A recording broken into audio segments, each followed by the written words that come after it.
Pemirsa, korban keracunan gas di Mandailing Natal, Sumatera Utara sudah mulai membaik.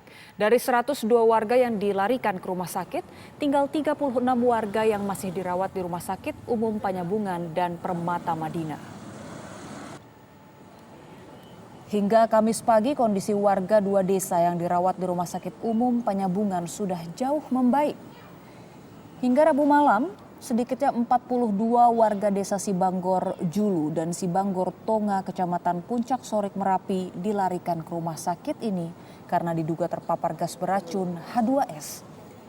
Hingga Rabu malam kemarin, 13 warga yang dilarikan ke rumah sakit ini sudah diizinkan pulang dan berobat jalan. Sementara itu, di Rumah Sakit Permata Madina, warga yang berobat ke rumah sakit tersebut mencapai 60 orang. Pada Kamis pagi kemarin, yang dirawat tinggal 7 orang, selebihnya sudah pulang dan rawat jalan. Sementara itu, pemerintah Kabupaten Mandailing Natal telah melayangkan surat kepada Kementerian ESDM tentang permintaan penghentian operasional PT SMGP dan meminta wewenang pengawasan terhadap operasional pengawas perusahaan.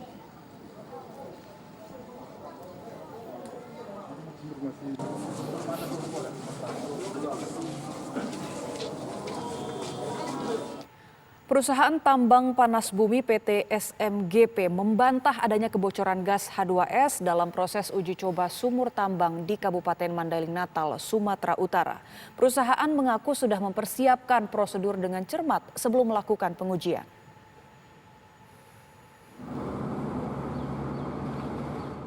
Beginilah suasana lokasi penambangan panas bumi PT Sorik Merapi Geothermal Power di Wellpet, Desa Sibanggor Julu, Kecamatan Puncak Sorik Merapi, Mandailing Natal, Sumatera Utara.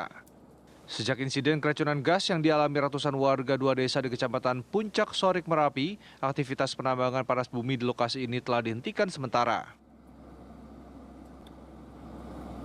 Terkait insiden dugaan keracunan gas saat perusahaan melakukan uji alir sumur panas bumi, pihak perusahaan membantah adanya paparan H2S. Kepala Teknik Panas Bumi PT SMGP, Terry Satria Indra menyebutkan semua tahapan pelaksanaan telah mengikuti prosedur atau SOP. Bahkan pengujian tersebut diawasi langsung oleh Direktorat Jenderal EBTKE dan Dinas Lingkungan Hidup Kabupaten Mandailing Natal. Jadi kita ada namanya H2S abatement system. Jadi semua gas H2S itu dinetralkan, Pak. Dinetralkan dan kita melakukan pengukuran. Pengukuran itu ada gas detektor di desa-desa dan ada pengamanan yang keliling. Dan itu semua menunjukkan 0. Itu. Dan setelah kami tutup sumur, baru muncul bau yang menyengat. Nah, bau itu bukan H2S. Karena detektor kami tidak menunjukkan angka apapun, karena dia bukan H2S. Tapi kami lagi melakukan investigasi apakah gas itu seperti itu.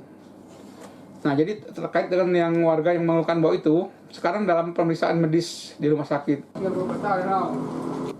Sementara itu, suasana di 2 desa yang diduga terpapar H2S sudah aman dan stabil meski belum beraktivitas seperti biasanya. Sekitar 250 warga yang sempat mengungsi sudah kembali ke rumah.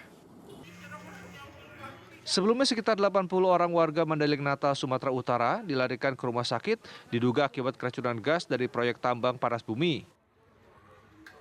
Kejadian yang menimbulkan banyak korban sedikitnya sudah terjadi selama 5 kali sejak tahun 2020 lalu. Bahkan kejadian awal 2020 menyebabkan 5 orang meninggal dunia. Hingga saat ini kasus dugaan keracunan gas H2S ini sudah ditangani oleh pihak terkait, baik dari kepolisian maupun Kementerian ESDM. Dari Mandailing Natal, Sumatera Utara, Romulo Siregar, TV One mengabarkan. Dan pemirsa, untuk mengetahui informasi terkini mengenai kasus dugaan keracunan gas panas bumi di Mandailing Natal, Sumatera Utara, sudah bergabung bersama kami Bapak Muhammad Jafar Sukhairi Nasution yang menjabat sebagai Bupati Mandailing Natal. Selamat pagi, Pak Bupati. Selamat pagi. Baik, Pak Jafar, bagaimana kondisi warga saat ini, Pak? Apakah sudah bisa dikonfirmasi benar mereka keracunan gas H2S dari panas bumi, Pak? Baik, terima kasih. Sampai saat ini dari pihak perusahaan bahwa kebocoran itu sendiri sejenis H2S namun ini sudah 5 kali berulang. Namun kejadian hari tanggal 27 kemarin, kejadian jumlah korban yang begitu banyak, sekitar 79 sampai 80 orang. Tentu di lapangan juga ditemukan beberapa ternak yang mati, seperti ayam, unggas. Jadi dalam posisi pemerintah daerah belum bisa memastikan apakah itu H2S. Namun dari kejadian kemarin bahwa pernah terjadi korban jiwa 5 orang meninggal dunia, tentu ini dugaan kita sejenis H2S atau sejenis zat kimia lainnya. Baik, Pak Jafar, untuk kondisi warga saat ini seperti apa, Pak? Berapa yang masih dirawat di rumah sakit? Kondisi warga sampai saat ini sudah banyak yang kembali ke rumah, sudah bisa diperbolehkan pulang. Namun masih ada lagi yang masih dirawat di rumah sakit. Namun pantauan kami tidak berapa orang lagi, Bu. Baik, Pak Jafar, peristiwa keracunan gas ini kan sebenarnya bukan yang pertama kali. Tadi Bapak sebut juga sudah beberapa kali, mungkin sekitar 5 kali terjadi. Nah, sikap pemerintah seperti apa, Pak? Apakah sebelumnya juga sudah ada peringatan ke perusahaan tambang tersebut?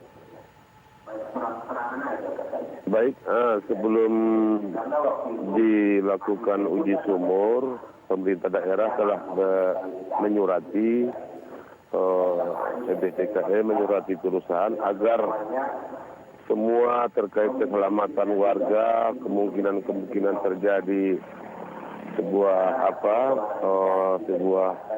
insiden, tentu ini kita harap kepada perusahaan agar semua dilakukan upaya agar menghindari kebocoran atau menghindari korban jiwa. Namun kita juga patut sesalkan bahwa kejadian ini baru terjadi lagi. Jadi apakah ini akibat daripada kelalaian pihak perusahaan? Tentu ini butuh penyelidikan, Bu. Baik, Pak Bupati, sejauh ini apakah pemerintah daerah sudah bertemu dengan perusahaan tambang tersebut dan seperti apa responsnya, Pak, kalau memang sudah ada komunikasi? Di 5 hari yang lalu, seluruh manajemen kita sudah bertemu dan kita sudah punya komitmen bahwa seluruh kejadian-kejadian yang kemarin jangan lagi terulang. Namun ketika EBTKE dan beberapa tim lainnya dari pemerintah juga hadir, setelah klaim perusahaan setelah ditutup sumur terjadi lagi keracunan. Tentu ini sebuah hal yang kita patut duga, sebuah yang kita sesalkan. Namun kita juga dalam posisi sedikit sesalkan bahwa dari 2 minggu yang lalu terjadi lagi, ini nggak berapa lama terjadi lagi. Tentu ini sebuah hal yang barangkali patut kita sesalkan. Baik, Pak Jafar, ini kan terus berulang kejadian. Nah, dari pihak pemerintah daerah juga mungkin sudah ada komunikasi dengan pihak Kementerian ESDM. Apakah ada teguran atau sanksi untuk perusahaan tersebut, Pak? Meskipun bukan domain kita, Bu, namun kita sudah rapat dengan Forkopimda, dengan Ketua DPR, Pak Dandi, Pak Kapolres, Pak Kajari, bahkan dengan pihak EBTKE bahwa pemerintah daerah telah mengambil sebuah kesimpulan bahwa memberikan sanksi administrasi berupa kita buat surat penghentian sementara. Penghentian sementara kita surati EBTKE, kemudian kita fokus dalam hal upaya-upaya penanganan masyarakat kita yang masih trauma. Kemudian masih ada yang dirawat di rumah sakit. Baik, lalu selama ini kompensasi apa saja Pak yang diberikan kepada warga, khususnya para korban? Dari rangkaian beberapa kali kejadian, pihak perusahaan tetap memberikan sebuah kompensasi atau paliatif ya, berupa uang. Baru diberikan kemarin di tanggal di tanggal 20. Ini terjadi lagi. Jadi pihak perusahaan dalam hal ini juga komitmen memberikan jika memang terjadi korban jiwa, mereka memberikan.